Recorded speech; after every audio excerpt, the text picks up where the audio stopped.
All right, everyone, the Braver Angels way. We state our views freely and fully without fear. We treat people who disagree with us with honesty, dignity, and respect. We welcome opportunities to engage those with whom we disagree. We believe all of us have blind spots, and none of us are not worth talking to. We seek to disagree accurately, avoiding exaggeration and stereotypes. We look for common ground where it exists and, if possible, find ways to work together. We believe that in disagreements, both sides share and learn. In Braver Angels, neither side is teaching the other or giving feedback on how to think or say things differently. And that is the Braver Angels way. The resolution on the table is resolved: a candidate's character matters more than their issue positions. Resolved: a candidate's character matters more than their issue positions. I call this debate to order. I am looking for a first speech in the affirmative. Do we have a first speech in the affirmative? Carol, you have up to 4 minutes. Okay. Well, first of all, Mr. Chair, if I got a little notice that my internet may be a little unstable, I'm not in my normal place. So if that happens, you have my permission to move on to the next speaker. I will at that point just say, I will keep making your speech for you and say what I think you were going to say. And perfect. That works perfectly for me. Just a little background on myself, very little. My background is in economics, and that has been my profession, finance and economics. And I was registered as a Republican for years and years, and now I am registered as an independent. I first of all will say that I think policy is very important, and I study policies, and I even look at some of the policies and wonder how those policies are going to make the changes that the person that's running for office says they're going to make, when in fact I know that the opposite could happen. But as far as character, so I feel very strongly that character is very important. I think it is the most crucial quality of a leader. If someone is going to lead a group, they're going to lead a company, they're going to lead a nation, they need to have a good character. They need to have integrity, which is part of character.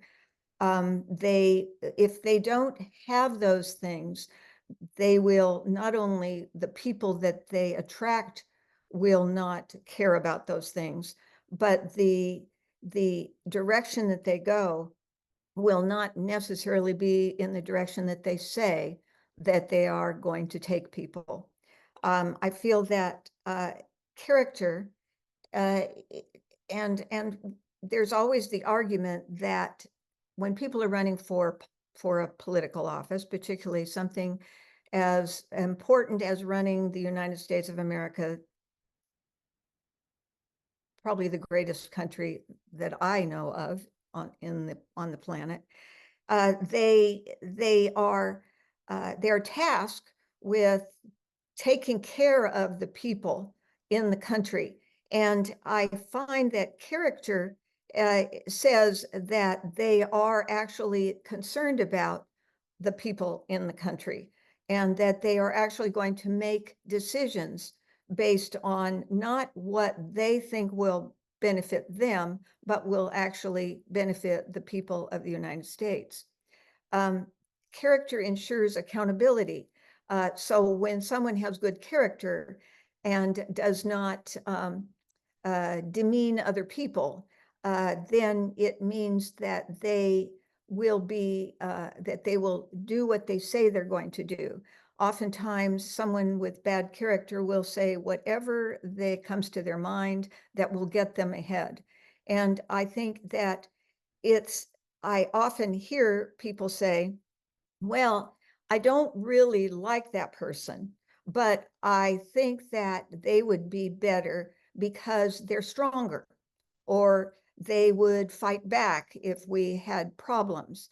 But my feeling is that without character, a good character, someone who has integrity and transparency and honesty, without that, the rest of the world will look at us as if we do not have integrity and will not trust us.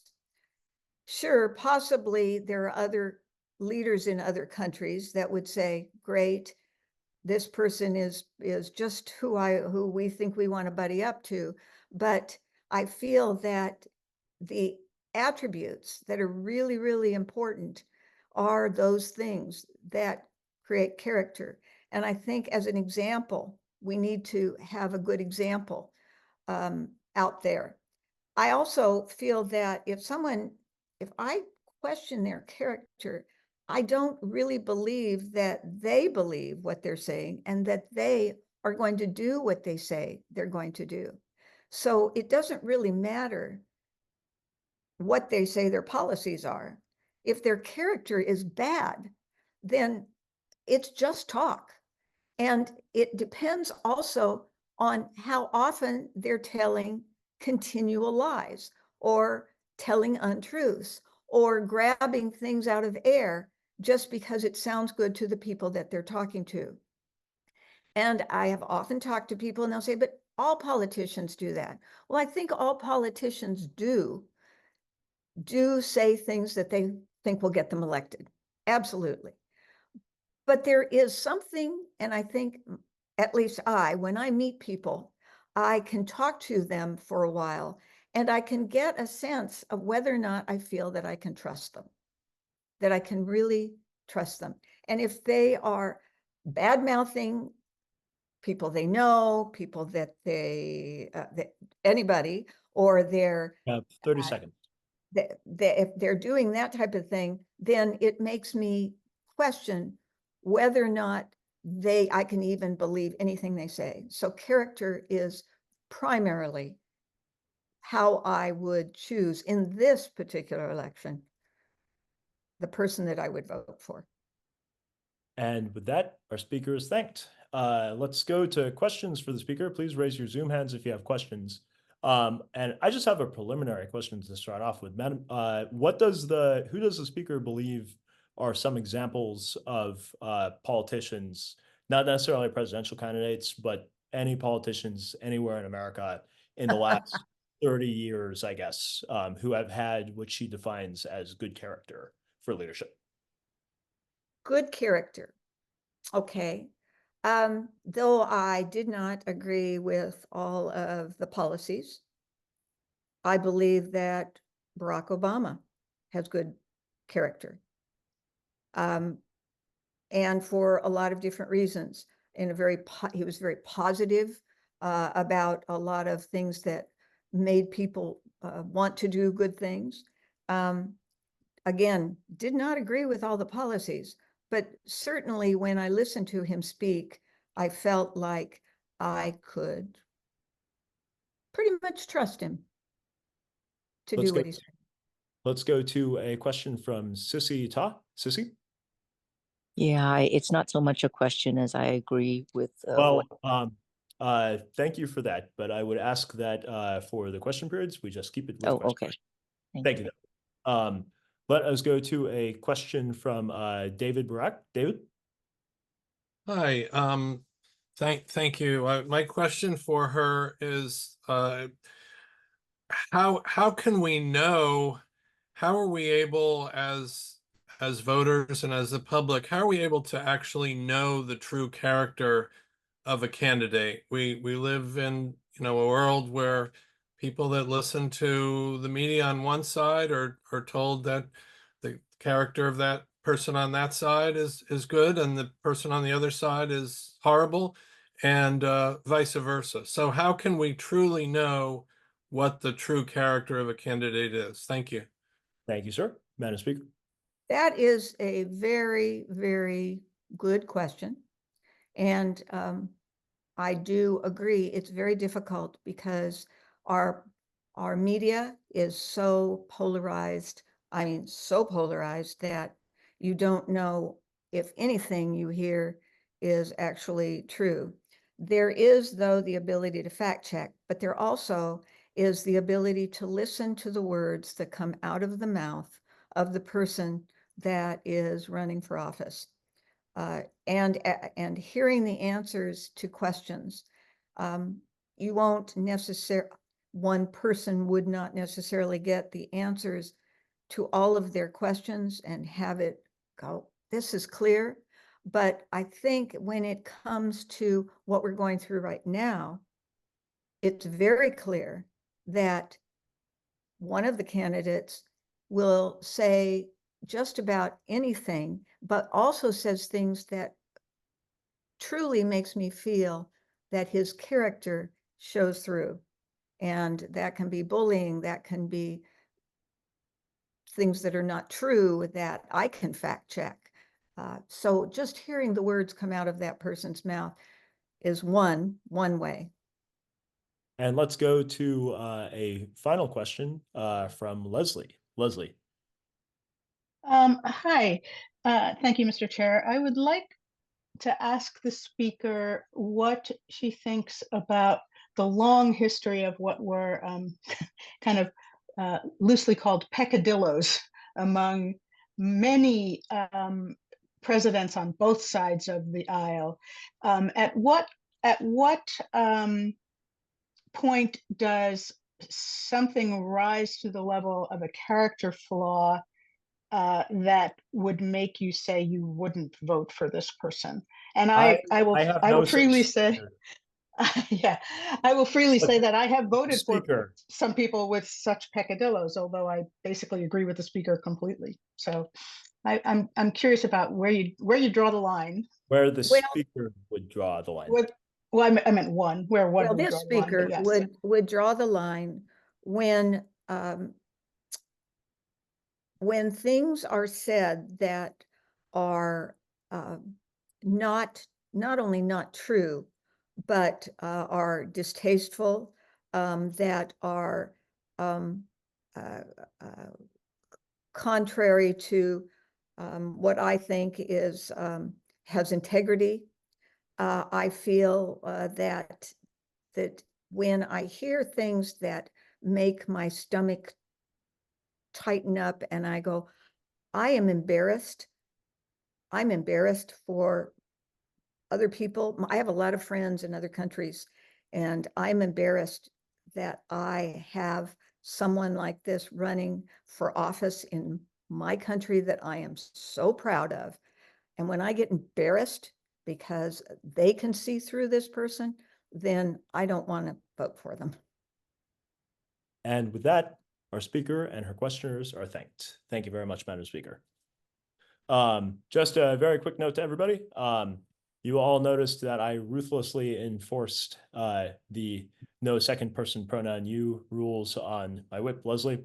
In retrospect, she probably was using the second person pronoun you in the theoretical rather than the direct sense, so I apologize for that, Leslie. But do refer to your fellow speakers in the third person, please. With that, I am looking for a first speech in the negative. Do we have a first speech in the negative? Paul, you have 4 minutes or so. Yeah, just in case people don't know, the fix was in for the first 4 speakers. So, you know, I really do want to thank the former speaker for an excellent speech. And I will say, you know, that I found all of the points that were made to be understandable. You know, I feel like I get it. I'm going to give a different kind of speech, so fasten your seatbelts. You know, I'm on the debate committee, and I don't know how we got this resolution. To me, it's like pointing at a key issue in the election, but in an indirect manner. So I don't know if this qualifies as brave. So I'm disappointed in this, but I'm going to speak against it. So one could look at this resolution, and one might imagine that we have one candidate with a really serious character problem, and another candidate who just has some little teeny tiny policy problems. You know, they're there, but they're not really big. Well, this is a false dichotomy in my view. I think we have 2 candidates who both have serious character problems. In one case, they're really obvious and they're in your face. I get it, I get it. I feel embarrassed sometimes too.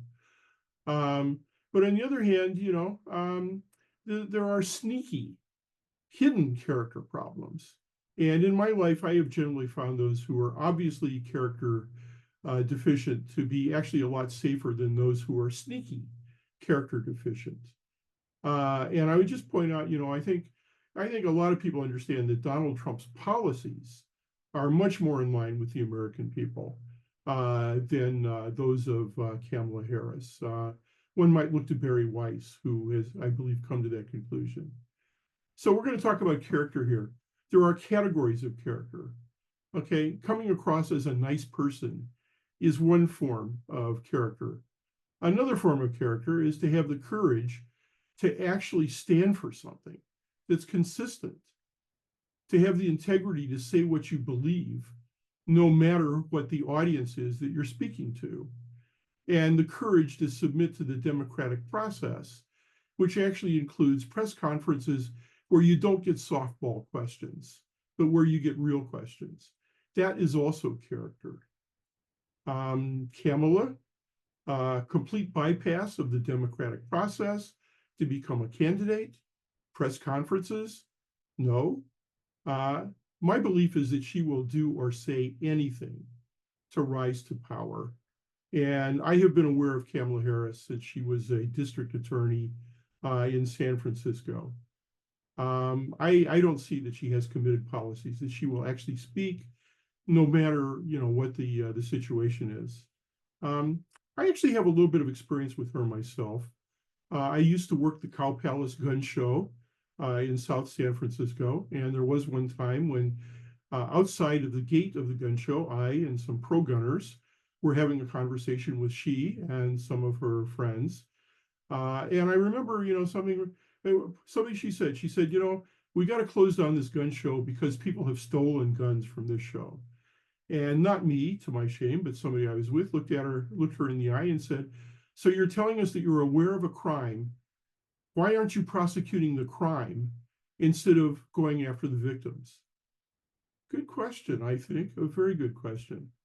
To me, this is the equity mentality. And one thing she is pretty consistent about, she won't say it everywhere, but I don't believe I've ever heard her deny that equity is what she believes in. Well, this is what equity is. You don't enforce the law.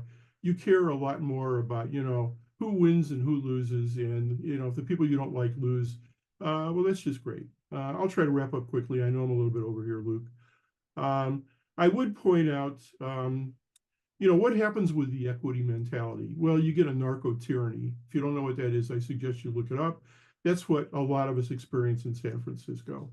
The law is apparently on the side of the criminals, not on the side of people who just want to make an honest living. You want to talk about how important character is. Well, Jimmy Carter, great character, lovely human being, one of the worst presidents of American history. And the last thing I'll just say to wrap this up, it's not just about two candidates. America has a character problem and a policy problem. We don't get two candidates like this, if we actually have some clue of how this country is being run.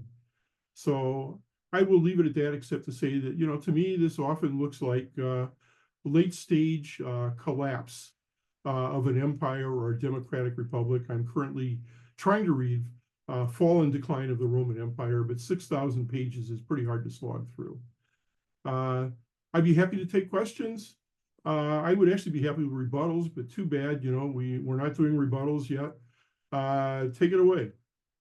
Thank you very much, Mr. Speaker, for that incredibly cheerful and optimistic assessment of the state of America. We have time for questions for the speaker. Do we have any questions for Paul about anything he said in his speech? Let us take a first question from our first speaker, Ms. Van Bruggen.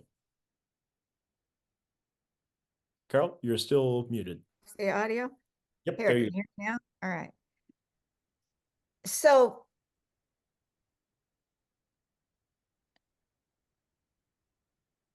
when you talk about when the speaker talks No, when about the speaker, so sorry, Mr. Chair. equity. When the speaker talked about Kamala's policies or the things that she may have done to him or done to other people, I don't think it really talks about the character of not actually answering questions when you're asked. So my experience with Trump is that when he's asked a question, he doesn't know how to answer it. And I think when I said that character included integrity, transparency, honesty, but it also is intelligence. And I very, very much question his actual knowledge and intelligence. So not everybody would agree, Carol, but would you mind framing this as a question? oh, as a question, oh, Thank you. okay. Well, then my question is, do you really think that, Does the speaker really think? does the speaker really think, kind of throws you off there, throws me off. Does the speaker really think that Donald Trump answers questions honestly, straightforward, and answers the questions as he's asked that make sense when one hears them? Does it really make sense? Okay, all right, I got it. That is a fine question, and Mr. Speaker, you can take it however you like. Yeah, no, thank you. I think that's a very good question. I really respect that. Well, a couple of things. First of all, does the president really have to have encyclopedic knowledge of everything? And I would say no. I mean, Ronald Reagan was getting up there in years. I think he was a great president. The point is, do you have the right approach? And, do you bring in the right people? I think that's far more important. And I will say older brains can have knowledge but recollection problems. And I think there's some good science with that. So that means that an older brain, may not be able to come up, really quickly with exactly the answer right on the spot, which I may demonstrate on the next question that I'm asked, who knows. But that the general orientation and ability is still there, and dare I say, sometimes even wisdom. And I would say that in my experience, Donald Trump did what he said he would do. I mean, I voted for him based on things he said he would do, smaller government, Supreme Court, and, to the extent that he could, he pretty much, well, I guess I got a hedge. I mean, he did give away money, but they all give away money now. Nobody will face the deficit problem. So setting that aside, I would say, I believe Donald Trump far more that he will actually believe will do what he says he will do than I believe that Kamala Harris will say what she is doing right now. And in particular, I mean, I really loved, the gun question. Trump says you're going to take away our guns, and Kamala Harris says, no, both Tim Walz and I have guns. We own guns. Well, maybe they own guns, but that doesn't mean they're not going to take away our guns. And they have a long history of getting away with, trying to take away guns. Let's go to another question for the speaker. I saw a couple other hands raised. Let us go first to the question from Sandy. Ms. Olson. Thank you, Mr. Chair. I am wanted to know what the phrase was that you had us look up. I haven't heard that. And if the speaker could maybe expand more on what that phrase was and what that meant for California. Yeah, a narco tyranny. I only heard that a couple of weeks ago, and I thought, yes, somebody has given it a word. So a narco tyranny, people go into stores like a Walgreens, a couple blocks from my house, and they take out hundreds of dollars worth of stuff, but they try to keep it under $950. And the police are instructed, do nothing. You cannot respond with physical force unless the perpetrator uses force first. However, I feel quite certain that were I to attempt to restrain somebody while they were thieving from the store, the district attorney and the law apparatus of San Francisco would come down to me like a ton of bricks with great joy and great enthusiasm. Let's go It's to narco tyranny. let's go to a final question. Sissy, is this a question? It is a question. I have a Wonderful. question for the speaker who mentioned that that Donald Trump doesn't have to know everything. He just has to surround himself with the best people. But 40 out of 44 of Trump's handpicked cabinet members don't support him for re-election, which implies he's either that incompetent and corrupt or he's that bad at picking the best people. Which do you think it is? Which does the speaker believe it is? Which does the speaker think it is? I Thank you. believe that I have been given a false dichotomy of two possible interpretations when there could be many other interpretations, which is maybe, he hired a bunch of people who he found out would not work with him towards trying to decrease the size of government, and they fired him. So he went back, to joining the big government crowd. I would also mention, what the track record is for Kamala Harris keeping staff? I've heard 93% of them have quit. So it looks like we have a little bit of equity here. Well, if the requirement for running for president of the United States is to be a bad manager, then I guess that means Jesse will never be able to run for president of the United States. Sorry about that, boss. Okay. Great job, Luke, keeping your job. With that, our first speaker in the negative is thanked. Thank you very much, Mr. Speaker.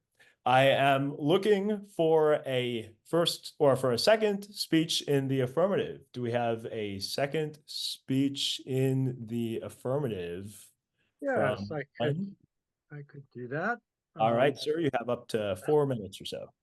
Actually been Oh, and assigned. Len, actually, before you go, I'm seeing a lot of people raising hands for both the affirmative and the negative. This is great. I can't wait to bring all of your voices in to give speeches.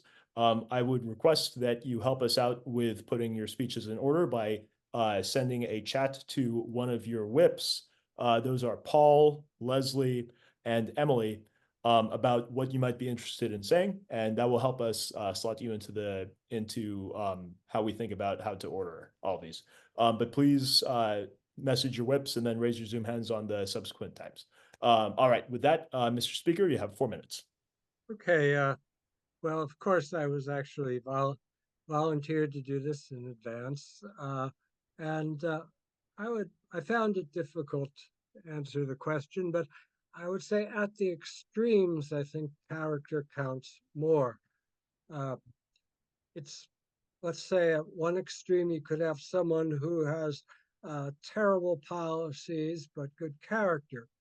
Now, it's theoretically possible for such a leader to do irreparable damage to our country. But I think in practice, it's unlikely because I would say to get to the position of being a candidate for president or even senator, the person, let's be honest, has considerable capability.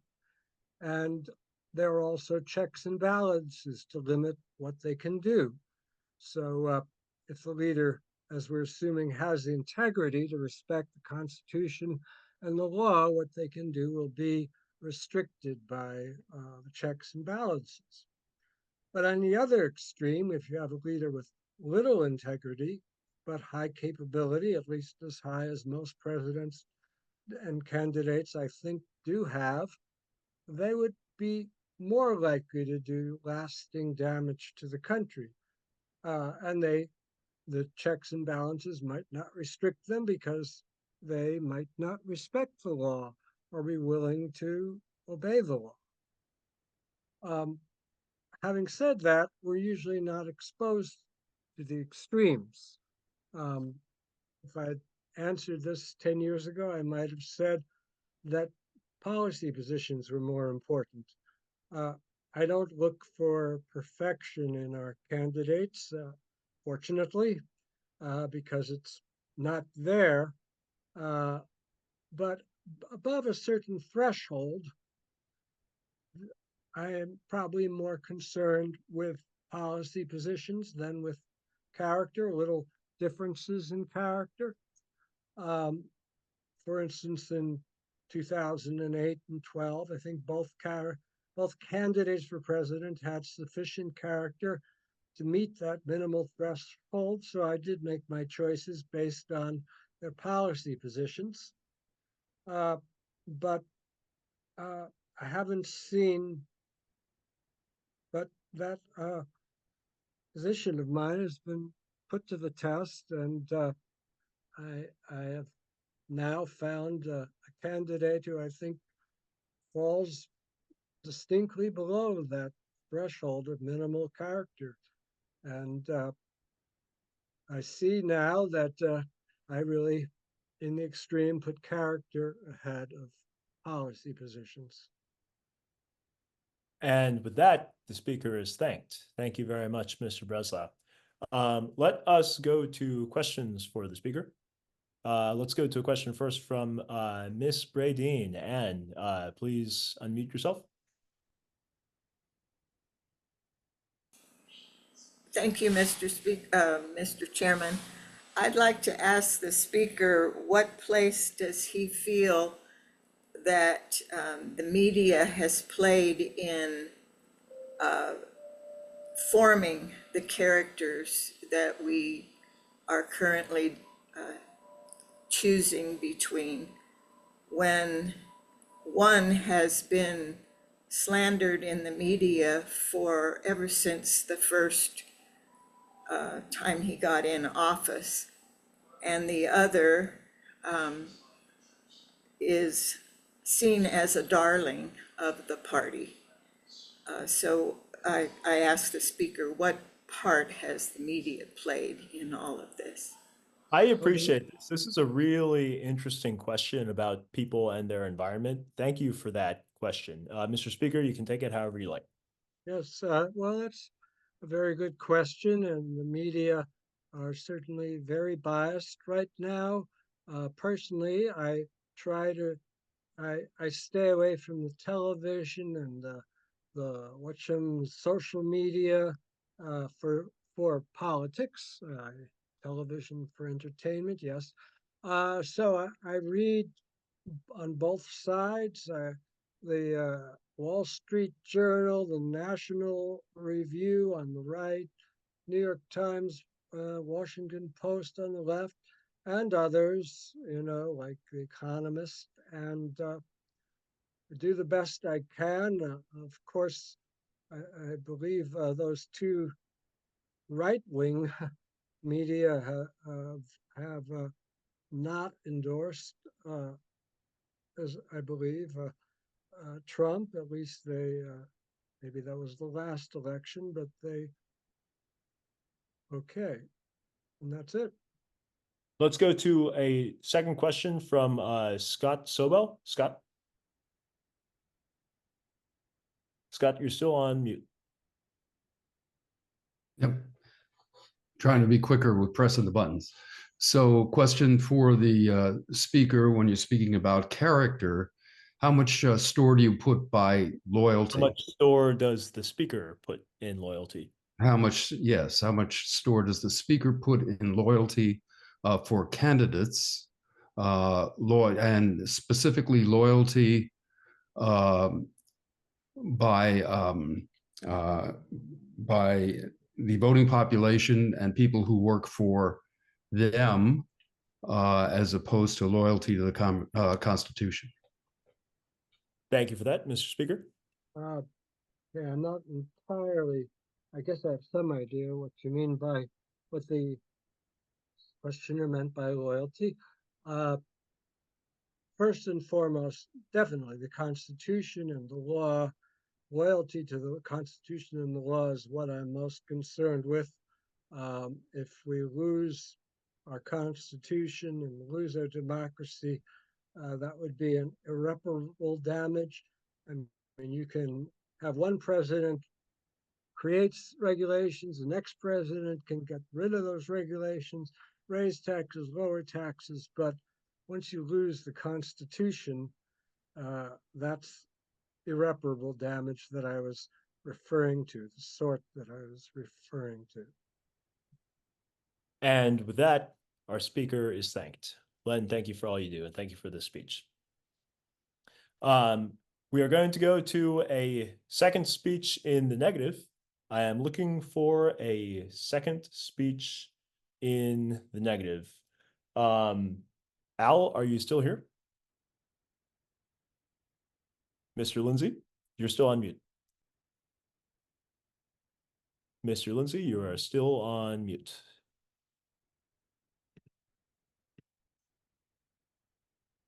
It looks like you have a volunteer and someone named Stormy Krista. I have been Got seeing. it. I got it. I got it. Through the first I four. didn't see the button until just now. Yes, I'm Dr. Al Lindsay. I'm a retired family doctor, a native Texan, and a Vietnam veteran. I'm speaking in the negative because I believe that both character and policy positions are critical in deciding how to vote for any candidate. So to use the current presidential contest as an example of this, one of the candidates is a convicted felon, the loser of a trial in which he was found to be a sexual assaulter, and has been indicted in 3 other criminal trials, one involving classified documents and obstruction of justice, and one involving lying repeatedly about losing the 2020 election and then inciting an insurrection to deny and obstruct the peaceful transfer of power. Then there's a case in a state court involving racketeering and election interference.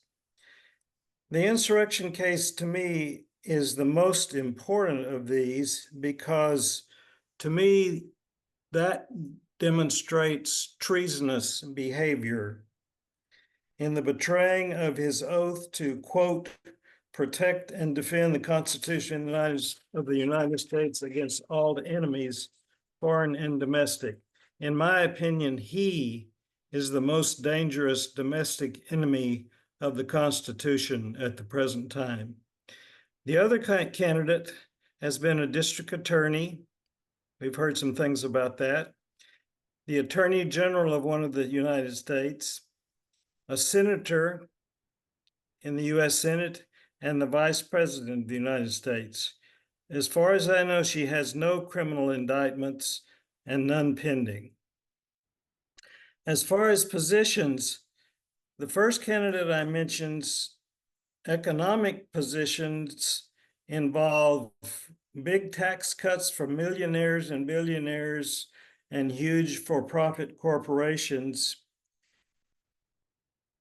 at the expense of the middle class, at least partially due to his so-called tariffs on all imported goods from 10% to 100%.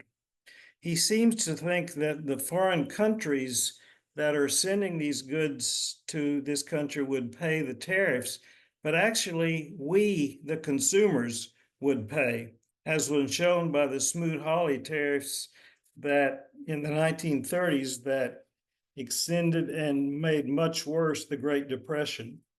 His health care plan is to abolish the Affordable Care Act, but he has nothing to replace it except concepts.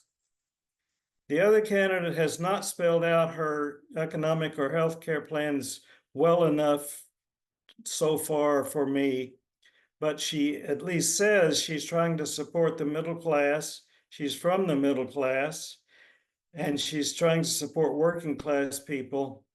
And the other candidate is doing the exact opposite, in my opinion. So in sum, both character and policy positions are critically important to me in choosing which candidate I will vote for. Thank you. And with that, the speaker is thanked. Thank you very much, Mr. Speaker. Let's go to questions for the speaker. I see a question first from Leslie. Leslie, please ask your question to me. Yeah, thank you, Mr. Chair. I would like to ask the speaker if he could say something about, in this particular election, it sounds like his assessments of character and policies line up. What would he do if they did not line up? In other words, if the person with the better character had policies that he didn't like, or vice versa. Well, Wonderful that's question. that's a very good question. Yes, it would, I guess, depend on how bad the character was of one of the candidates, or how bad the positions were of the person with good character. I would weigh both both areas, and I don't think I can make a general statement about that. I think it would be an individual decision each time that something like that came up. I have a follow-up question to that, actually. Sometimes in the American public discourse, there is an opinion which occasionally surfaces that it is impossible for somebody with bad policy opinions and bad ideological opinions to have good character on the basis of those opinions, however nice a person or good a person they might be. And this is normally talked about in terms of like racists, right? Like even if a racist is a very good person in plenty of other ways, the fact that they are a racist means that there's no way they could possibly have good character. I'm wondering what the speaker thinks about that in the context of his weighing character and policy at the same level. That example would, the specific example you propose here would bring me to the character side, and I'd be in favor of the resolution if that were the case. Somebody who's frankly racist, I could not support, no matter how good their policy positions were. Let's go to a final question from our whip, Paul. Paul? Yeah, I asked the speaker, is it possible, do you consider it possible that at least part of the criminal justice system, for example, such as, New York, is actually biased, as we see how biased the media is? And, just noting that Alan Dershowitz, noted attorney, has abandoned the Democratic Party. Certainly it's possible, but the weight of evidence to me, when there are 4 criminal cases, including 1 in state court and 3 in federal court, and the person has already been convicted of 34 felonies, I'm sorry, but the jury convicted him. The judge didn't, of those 34 felonies. So I don't think your argument holds water. This will go to some deeper questions, and I appreciate the speaker for bringing these ones into the discussion. With that, the speaker and his questioners are thanked. Thank you very much, Mr. Speaker. All right, we have cleared the first 4 docket. We still have a long time left in this debate, and I am seeing hands going up for further speeches. So I would ask again that if you would like to make a speech, please do be in touch with your whips. And if you're talking with your whips, I will be more likely to call on you when the time comes to raise hands for speeches. But on that note, first, I'm looking for another speech in the affirmative. Do we have any volunteers for another speech in the affirmative? Let's go to Tina. Ms. Luma, you have up to 4 minutes. Thank you, Mr. Chair. Welcome. Okay. In this highly polarized environment where tribalism now grossly overshadows policy, character is the only thing that truly matters. An election is coming up, and I know the right person for the job isn't necessarily going to magically fix it all, or do or say all the right things, or have all the right answers. I'm counting on the fact that no matter who is chosen, mistakes will be made, the wrong things will be said, Criticism will be flung around. That's just the nature of the beast. But character and integrity is about being receptive to being criticized and challenged and held accountable. It's not about making endless excuses for words and behavior or presuming full executive power when there are limits to it. It's about learning to ask constructive questions and not just making broad, fear-based assumptions about others and their intentions simply because they disagree with you. Integrity and principle are not rooted in short-sighted virtue signaling, blind loyalty, or blunt force populism, but instead rooted in a commitment to critical thinking and developing a much clearer understanding, especially when it is difficult. To respond with humility, pragmatism, and respect, trusting in the will of the American people, even when they choose not to vote for you. Policies are important, but they are still subject to the systems run by flawed human beings and their perspectives. Policy positions will always shift and change as circumstances arise, but good character and integrity are consistent. When all else is stripped away, character is what defines and drives policy. You cannot have one without the other. Character informs how we approach policy and those impacted by it. Character is what makes you human and keeps you humble and willing to learn. And we desperately need more of that from ourselves and from our candidates. So when we evaluate the words and behavior of the candidates, let's ask ourselves the question, how does this contribute to shaping and serving the character of our nation and we the people? Thanks so much, y'all, for listening. And with that, our speaker is thanked. Let us go to questions for our speaker. Do we have questions for the speaker? I have a preliminary question here. And I guess this is kind of a softball, so apologies on this. But there's a famous quip by John Adams about this Constitution was made for a moral and religious people and can be for none other. I'm wondering what she thinks about character in citizens as opposed to character in politicians. Is that something that reflects upward from the citizens to politicians? Like if we, the people or something, are not good to each other in politics, is that something that we should expect politicians to simply... Are you referring to if they're like, if we're beholden to different standards than politicians are? Is that what you're asking? I just want to clarify. No, it's not as much that. It's I'm just trying to understand. It's more does the speaker believe that politicians when they behave badly, are they merely reflecting the bad character, the bad practice, the bad morals of the voters and the people?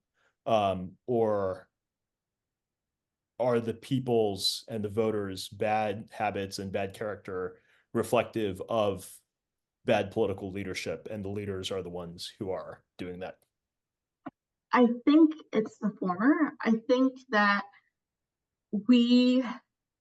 that's one of my primary concerns is that, what are, all of these things that we're, I mean, I'm also one of those people who does not like to consume, like, a lot of mainstream media, because I look at it and I'm just like, what is this teaching, us as we the people? What is this? What are we learning from this? What are we taking from this? Because I see how it impacts how, people in my own family, my loved ones, how they talk about, people here or there, or this side or that side. It's not about, looking at policy positions anymore necessarily. A lot of the times it's just, attacking, like, and it's very, very polarized. It's not really based in anything that is about, okay, I'm going to focus on, hone in on this. It's more about more polarized thinking, and that's one of my concerns, which is why I have those points there. Does that make sense? It does. It does. Let's go to another question from Nicole. Ms. Rivers. You're still on mute. Thank you, Mr. Chair. And I'd like to put my thanks to the speaker. I thought her comments and ideas were very well thought out and very compelling. And I often find myself thinking along the same lines, that policy will naturally follow character. However, my concern and my question to the speaker is if they feel like it is possible for that character to override any concerns of special interests and lobbyists in Washington, and how that would play into policy decisions, and if character can override factors like that. Yeah, that's a really great question, because that's one of my big concerns as well, is that, some people are very charming and can play into, the person who has good character. That's a whole other thing with politics, is that you can act the part, right? And so it's kind of like a balance, depending on where you are in the spectrum, or you're all of everything that you believe, everything that you consume, everything that you latch onto is based on your experiences, right?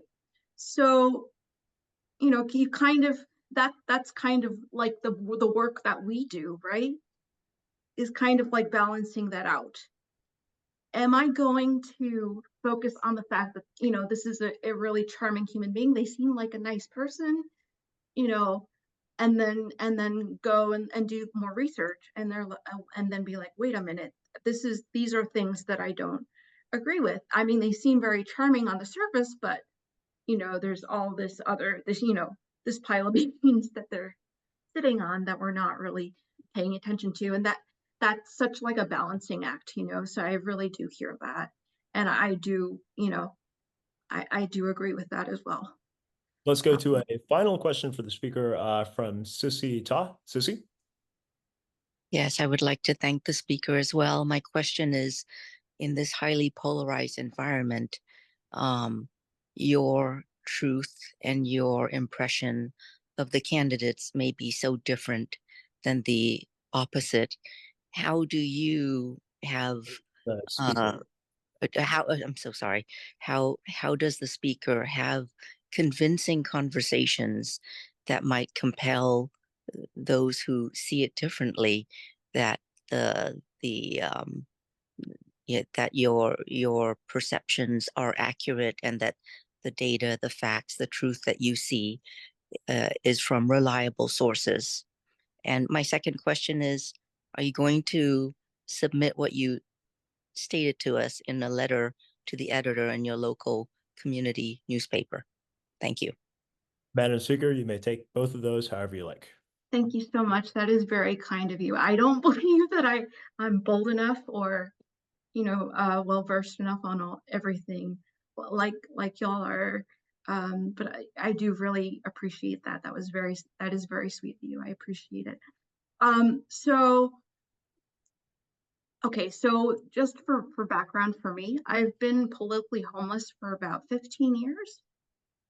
So the way that I approach, how I consume information, how I make decisions on things, or how I think or feel or believe about things, and how I discuss things with other people when it comes up, is that I focus on, okay, here is what I agree with, here's what I don't agree with. And here is where I can understand, where the things that I don't agree with, where that comes from. And it helps me kind of to not just like clench myself when I come across something that, may bother me, or may seem, kind of confrontational in a way. So I say, here's what I have control over. Here's what I don't have control over. And here's what we're going to do about it. And when you're open to those kinds of things, when you're open to things that you don't necessarily 100% agree with, you tend to have a better like a wider net. You get to cast a wider net. And I feel a lot better now than I ever have because I'm able to do that. It's kind of like a superpower in a way, if that makes sense. And I try to encourage that with everything that I do, that all the folks that I speak to. And it makes me be able to breathe a little easier in general. With that, our speaker and her questioners are thanked. Thank you very much, Ms. Luma. With that, I am looking for another speech in the negative. Do we have another speech in the negative? Yes, I will now call on our very excited speaker in the negative, Stormy. Stormy, you have up to 4 minutes. Stormy, you're still on mute. Hi, everyone. It might not be that long. It's just kind of, I just wanted to share a perspective that I don't really see so much. So while I do agree that character is important in general and in a president, especially when it comes to like moments of truth, you know, where it's good to have a leader there. I invite you to look maybe from a different perspective, which is what I'm going to call it, like an entrepreneur's perspective. So like, I think it's actually a little bit less stressful than, you know, some of the other takes I see. So if we're going to put our entrepreneur's perspective glasses on, I would ask you to zoom out a little, you know, away from feelings and everything. I think that the issues, I don't know what they're called, the issues, you know what I mean? The issues are very important. And I think that everybody should have that in mind, what your personal values are and the issues that you want handled within the government. So I just want to, so after that point, I want to come from an entrepreneur's perspective and say that maybe it's a good idea to look at how we have a good opportunity here because we were able to see Donald Trump, right? We were able to see his presidency. We were able to see Kamala's involvement in the presidency. So I think we should take that opportunity to look and see how each of those are running their business of being the president. Because it's not just one person, it's the whole business of one candidate, the whole business of the other candidate. How well are they running their business? And not just business, you know, you should look at how they've handled the issues that you care about in the past and look at the consistency of that and think to yourself, why did they handle it that way? And also, when it comes to character, you want to think of their business as its own entity, because it's not just the leader. There's other people involved. And while I would not even really always call it the leader in the case of the president, because there's so much involved into the office of the president that they don't always have all the power. They have limited power as the president. So you should look at the overall management and who's running it and why they're running it that way. And also, when you're thinking about character, you should acknowledge like the flaws when it comes to the running for president, in which case it's often the case that whoever has the most money gets the most votes, and pandering may or may have not been found to be a way to get into office, and they may not necessarily even care about what they're talking about because they're just trying to get in. So Take 30 seconds. I would just encourage everyone to zoom out and then look at your personal investment in the issues you care about and see how those people have handled it in the past and why. And with that, our speaker is thanked. We have time for questions for the speaker. Do we have questions for the speaker? Let's go to one from Natalie. Natalie? Mr. Chair, the speaker spoke about kind of zooming out and looking at the business, and one of the things she mentioned was the people surrounding the candidates. I'm wondering if she believes that candidates surround themselves with people whose character and or policy positions align with their own. Well, I think a good way to separate yourself from like biases is just to see the actions and how they've aligned with what the perceived character of that candidate is saying. You want to see that your personal values are being respected from the entity of of whoever's running, not just the individual. So, you can say like the character of the entity matters more than the individual is what I'm saying. But yeah, it does matter. Like you can look at those people as well and judge their character, but you also would have to do the same thing for them and see their past. So Follow-up question on this actually. Does the speaker believe that there are any presidential campaigns or any presidencies in the last, say, 30 years that have like the best possible, what she called the entity's character rather than the person's character? Like if one looks at campaigns or presidencies in like a business kind of sense, what are the best models of that efficiency or whatever in the last 30 years? I'd probably just go as back to the past as possible, to where it was more obvious, and you could say it was a little more pure. It was more obvious of what is going on, because now we have so much bureaucracy and legislation that it's hard to tell. So maybe like George Washington, you can tell what he's doing from a little easier than most. Well, as an unreconstructed Hamiltonian Federalist, the Washington administration is one of my favorite administrations for both character and policy reasons. Are there any final questions for the speaker? Seeing none, with that, the speaker is thanked. Thank you, Ms. Krista. I am now looking for another speech in the affirmative. Do we have another speech in the affirmative? Let's go to John Reed. John, you have up to 4 minutes or so. Thank you, Mr. Chair.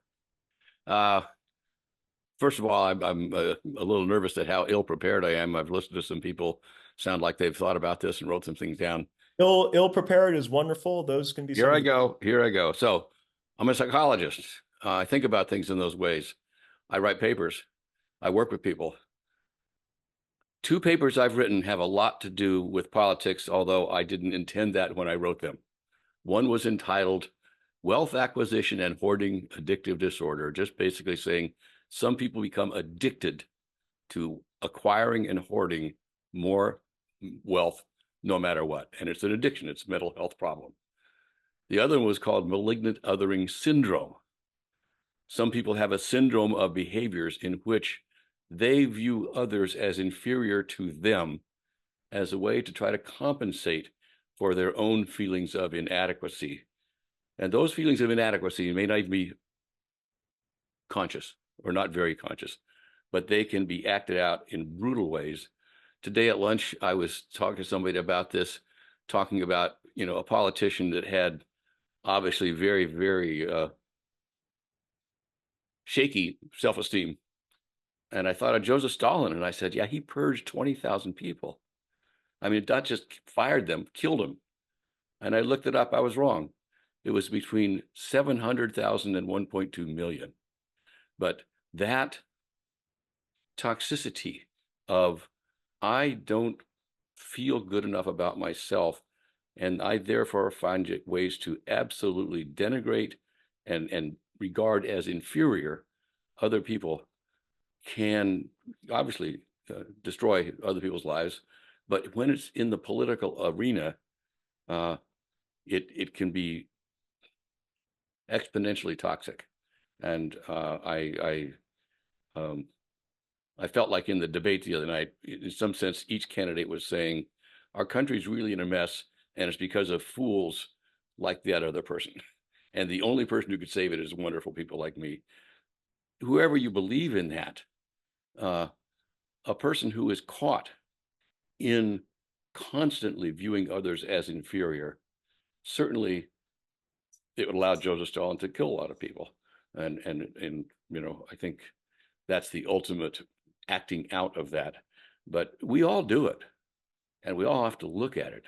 And it is the cornerstone of polarization that once we start to say those people in that group are inferior to me and the people in my group, it just locks in. And at that point, policy doesn't matter. I hear people absolutely towing a party line when they don't even know what the party policy is, because that's my party. We're the good guys. The other party are the fools or the evil ones even. So I think that's the, I have not called it character, but I think the way we're using the word, it probably fits. It's a character trait to be caught up in constantly malignantly othering other people in order to feel good enough about yourself. I've heard character today a little bit, at least in some cases, sounded like it was referring only to honesty and integrity and courage to do the right thing. And I'm using the term in a larger way, that it's a character trait, a personality trait, a way of approaching the world that, again, we all can do. But when we allow a politician to kind of take power, and in some sense, even in that sense, you know, I only want the power because it makes me feel like I'm good enough to win the election. And then if you take somebody like that who's also very, very invested in hoarding more and more wealth, you have a double whammy. I read the other day that two presidents, one was John Kennedy, the other much older, donated their entire salary to charity while they were president, took none of it. And that was a pretty extreme move. So I think that's my talk. And I'm happy to take some questions. This is a really, really fascinating way to approach this, and I appreciate it a lot. I want to give some of the other psychologists in the room to ask these questions too, but I'm just wondering, as throwing this out there, is anybody who has ever run for president character qualified to be president according to the speaker's understanding of the importance of character? Are you addressing the speaker or the audience? The speaker. The speaker. That's a question for you. I don't know everybody that ran for president. I suspect maybe Washington. I suspect a few. I doubt that any human being on the planet is completely free of this.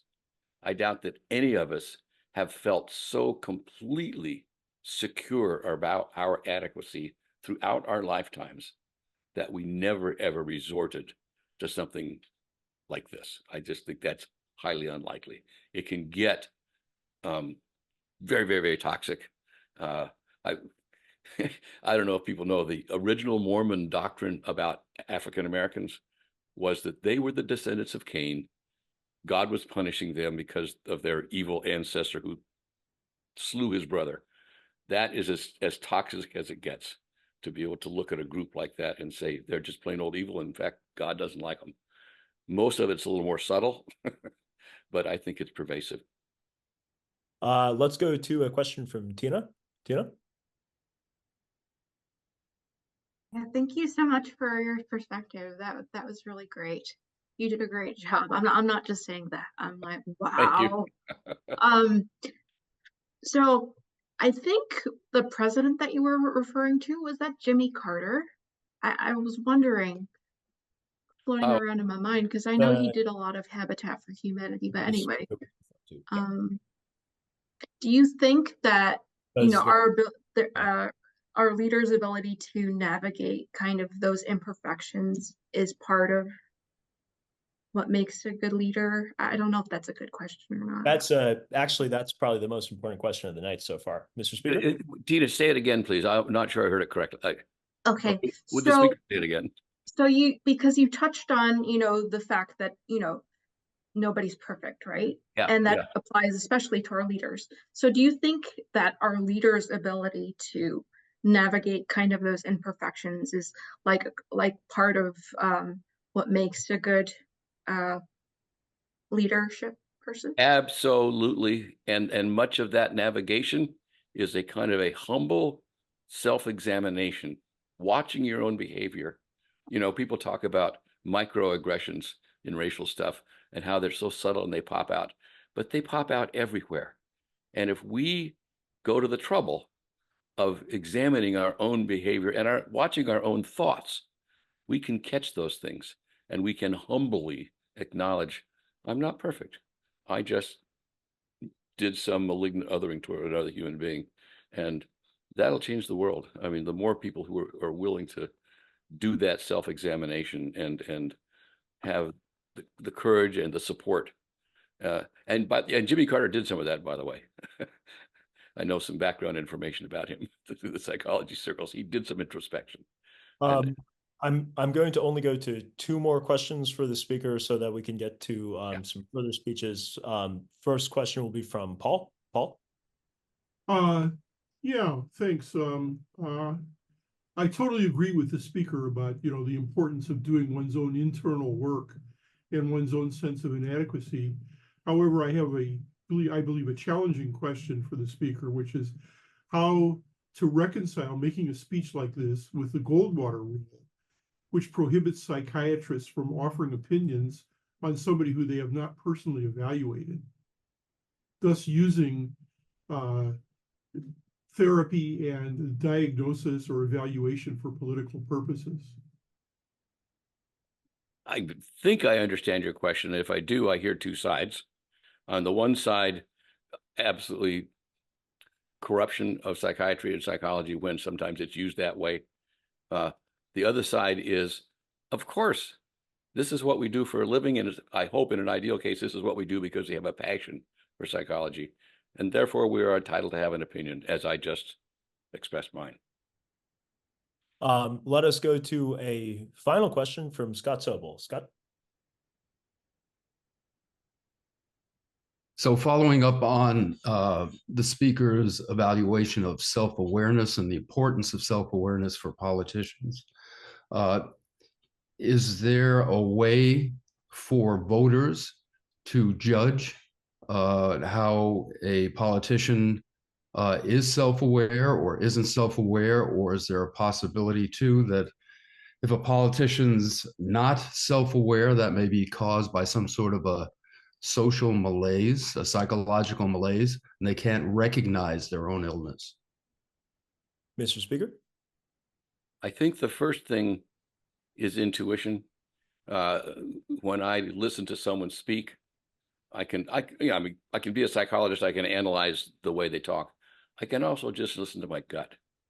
And this guy sounds like he's very insecure. Everything he says sounds like he's trying to bolster himself. And I can just listen to that.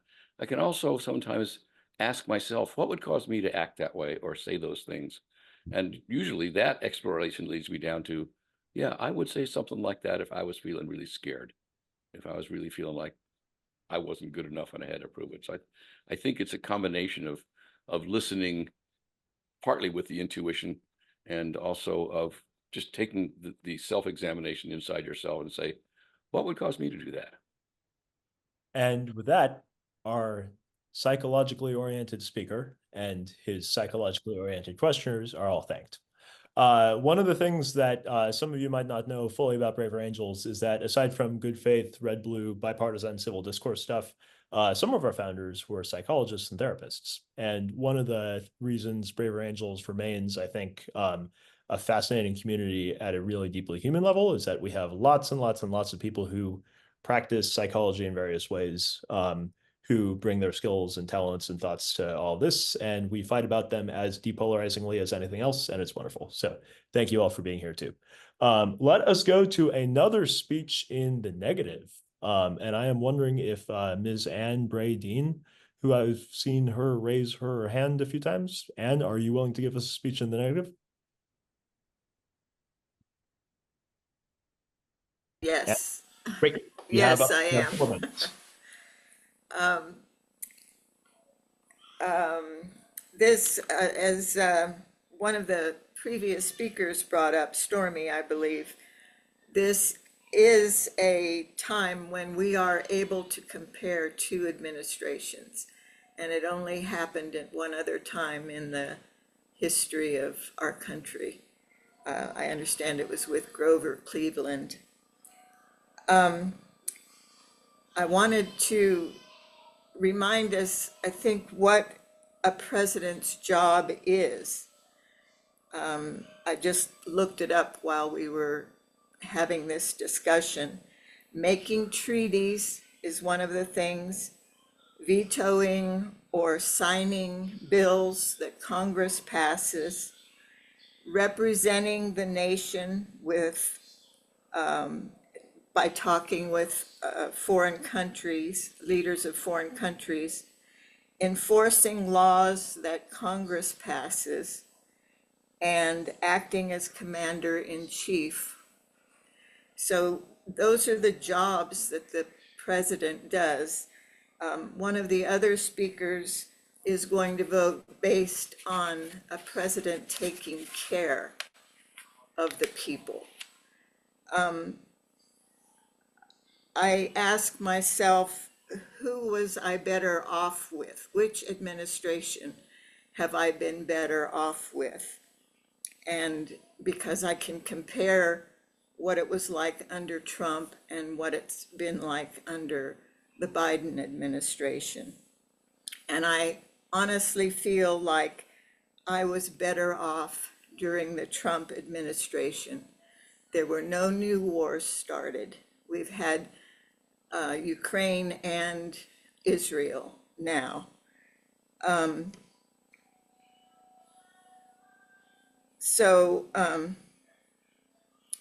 Let's see, I look at my notes here. So my position is, at this point, I feel like character and policy are probably equally important. And I would vote for the person who has demonstrated the nation's good, wanting to see the nation thrive, as opposed to pushing a mindset or a narrative or new ways of doing things. I want someone who is going to defend the Constitution and the way the founders set it up, and not be constantly looking to do something new all the time. This has been a terrible turmoil time. And if we can just get through this election, and my prayer is that with the hope of Braver Angels getting bigger and bigger, and people seeing that we need to talk to each other, that we can finally come back to American civility and be able to talk to each other. So I would say that policy is important. And with that, our speaker is thanked. Thank you very much, Madam Speaker. Do we have questions for the speaker? Please raise your Zoom hands. I see Deb Matherly. Deb, please unmute yourself and ask the question to me. Yes, I would like to ask the speaker, when you speak of When she speaks. working with, when she speaks of foreign countries and working with foreign countries, what is her opinion of of our US need to help intervene when another nation is being unjustly invaded, as was the case in Ukraine, and that the value of the United States helping form coalitions of great coalitions to defend against that, and all has done to help Ukraine. So thank you. Thank you. Thank you for that question. Madam Speaker, you can take it however you like. I would be particularly curious how you would relate it to character of politicians as well. So. Well, strength and resolve of policy and opinion and sticking to policy and opinion. Under several other presidents, Russia invaded Georgia and Crimea, but not under the former president's administration. There was no invasion by Russia. So I think that shows strength and not giving in to the government as has been accused, not being a puppet. I don't think that's what happened. I think it was a matter of strength and resolve. And coalition building goes a long way, and I believe that that was tried by the previous administration. The Abraham covenants or accord with the countries around Israel kept Israel from being attacked until the most recent administration. So I think strength and character, anyway, I'll stop there. Thank you. Thank you for that. A quick note, policy questions are technically inside the ambit of this resolution, but I want you all to know we will be doing foreign policy debates specifically about foreign policy so that we can talk all we want about the wars raging around the world, etc., on future debates. So be prepared for those. Let's go to another question from Al Lindsay. Al, please unmute yourself.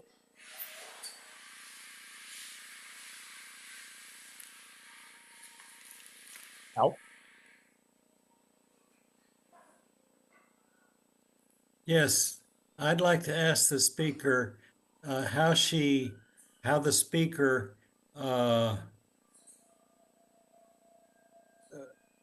collates what she said about defending the Constitution with supporting the former president who refused to admit that he lost the election, incited an insurrection, still doesn't admit that he lost the election, is the biggest domestic enemy to the Constitution in existence right now.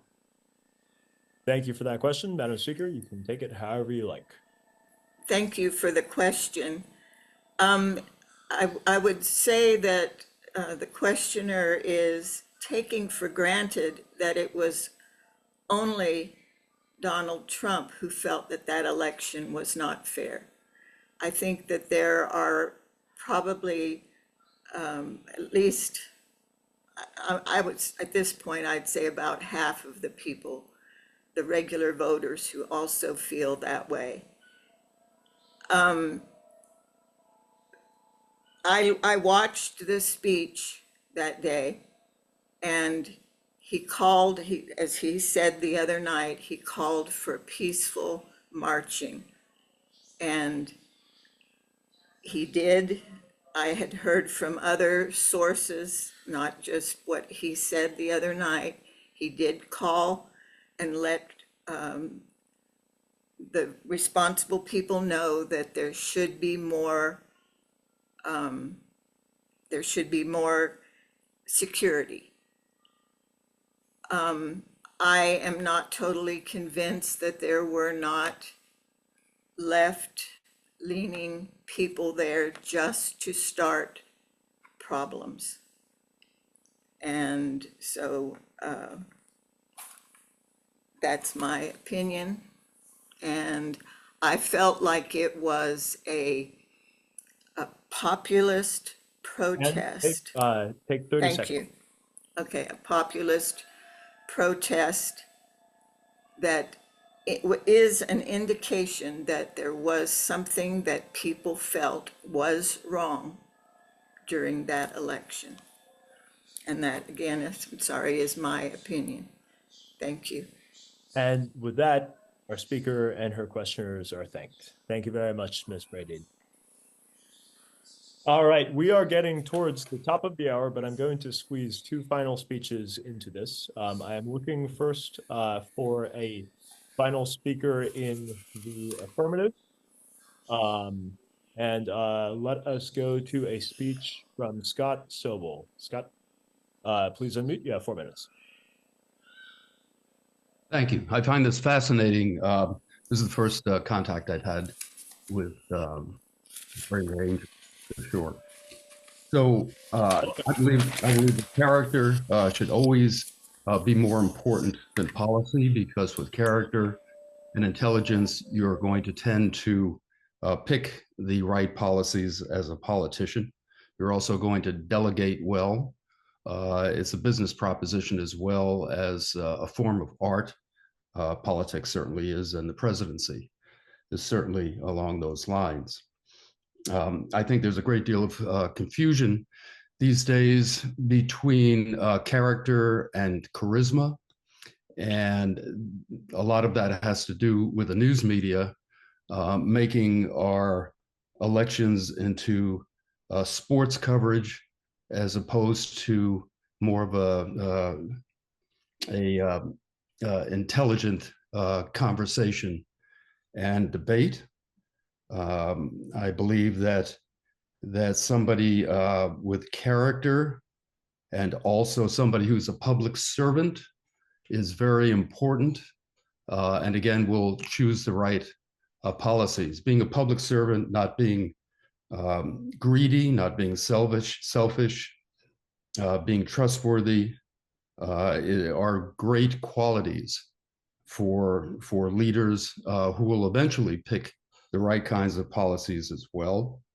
And I believe on a personal level that we want public servants with character who are also role models, somebody who I would trust to leave my granddaughter in a room alone with, or I would trust them to be a business partner. I think that that kind of integrity and role modeling is very, very important. People who either I've known or known about, who've been great role models and full of character, who've been in politics or the presidency. I'd pick George Bush Sr., Jimmy Carter, McGovern, Bob Dole, John McCain, and Obama at the top of that list.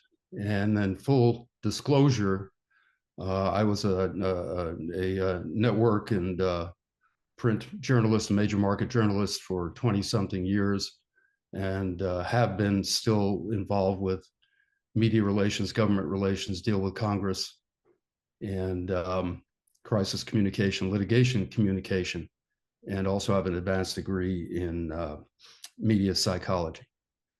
So those are my thoughts.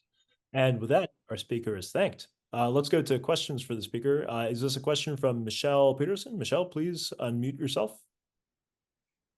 Hi, I would like to ask the speaker if, when considering character and issues, if you would consider something that may be even more important or more specific, which both Stormy and Ann touched on a little bit, and that's past performance. Because, I mean, in this election, we have 4 years of one, ex-president and 3.5 years of a vice president. And if we look at past performance as being more important, I think it would be easier to choose a candidate, because how can you know the character really of a politician when they work so hard on, putting forth an image that they have done focus groups on and so forth, that, how can you really know someone's character? And how can you really trust their issues when they're changed so much? They can, whatever they say, they say to be elected. Ms. And, Peterson, can you wrap this up as a question, please? do you think that past performance could be more important than character and issues? Wonderful. Thank you, ma'am. Mr. Speaker, you can address this however you like. Yeah, I'll give you a lawyer's answer, and the answer is it depends. And the past performance certainly has to be key in your decision making, in all of our decision making on who we choose and who we elect. But past performance is not always a good indication of character, because things change, and your character and your courage are tested depending on different kinds of circumstances. So one thing that I do agree with what Donald Trump said the other night, he paraphrased what Mike Tyson said, which is everybody's got a plan until you're punched in the mouth. And that's very much the way that politicians and people in business have to be judged and have to be prepared to react based on their experience and based on what they may do depending on new circumstances. And with that, our speaker is thanked. And thank you for coming to Braver Angels. Welcome to the Braver Angels Debates program, Mr. Sebel. I am now looking for a final speaker in the negative. And I am wondering if Jessie Manistow, Ms. Manistow, would you be willing to give our final speech in the negative? Thank you, Mr. Chair. I would be honored to give the final speech tonight. I will say that this was a hard one for me. I came into this thinking that I would be very much in the affirmative. I have like this book, The Character Gap. Character really interests me. I've thought about it a lot. But I want to speak more in the abstract, right? We are all thinking of a certain situation, and we're arguing. Earlier speakers, I think, made a really good point that you can talk about character for a lot of different issues out there right now, even though there's one candidate who we tend to think of. I want to speak more abstractly than that about the difficulty of this question. There can be really terrible character issues that would prevent me from voting for someone, but there also could be terrible policy issues where I just couldn't vote for the person who I thought was a better person, but just for some reason was making decisions that would go in a really bad direction. There can be such policies where it just matters. And I think of people, thinking of the earlier point that our psychologist made, or one of our psychologists made, thinking to people who, or a book that I read where it talked about how so many of our presidents would probably qualify for some sort of pathological narcissistic diagnosis. The people who are willing to stand up for things sometimes are people who have character traits that, frankly, in other contexts, I would not admire. So I am left with having to argue in the negative that it just really depends. And I know people arguing in the affirmative have basically said that as well. Character sometimes has to be the deciding factor, but so does policy. I'm kind of left with the feeling, I love Braver Angels debates. I'm the director of the program. They usually make me feel good. Right now, I'm feeling a little depressed because I'm thinking of having to vote for people that I don't admire. But, I want to end on something actually positive, which is remembering, taking this out of the presidential election, to think about how much citizen leadership and local leadership matters. And that these are places where we know our candidates, maybe, in like school boards and so on, and we can really see character and courage line up, perhaps on both sides of controversial issues, where we end up fighting over policy issues. We are able to judge character and policy and see which one matters in the moment, in the unique circumstances that we're in. Even there, I might, again, vote for the jerk, who I think is able to get things done, even though I might not want to hang out with him or her. So that's what I'm thinking about today. I want to end on that positive note. Ordinary people, I'm learning in this debate, really do care about character just as much as I do. That's reassuring. We dislike politicians for a reason, but as was often said in Kenosha, Moni Guzman and other people saying, if they don't lead, we will. So we all just have to remember our own roles in shaping the society, and make our peace with the fact that many of our leaders might have poor character, might be people that we would condemn. And I struggle with that. But again, it's the local people, it's the people we know who have the biggest impact on shaping our society. So thanks for being in Braver Angels. Thanks for coming tonight. And I hope you will go out and do such things in your sphere. And with that, I yield to questions. Well, seeing the likeness of the hour, I think we will have to close on this incredibly wholesome note. But with that, the speaker is thanked. Thank you very much, Madam Speaker.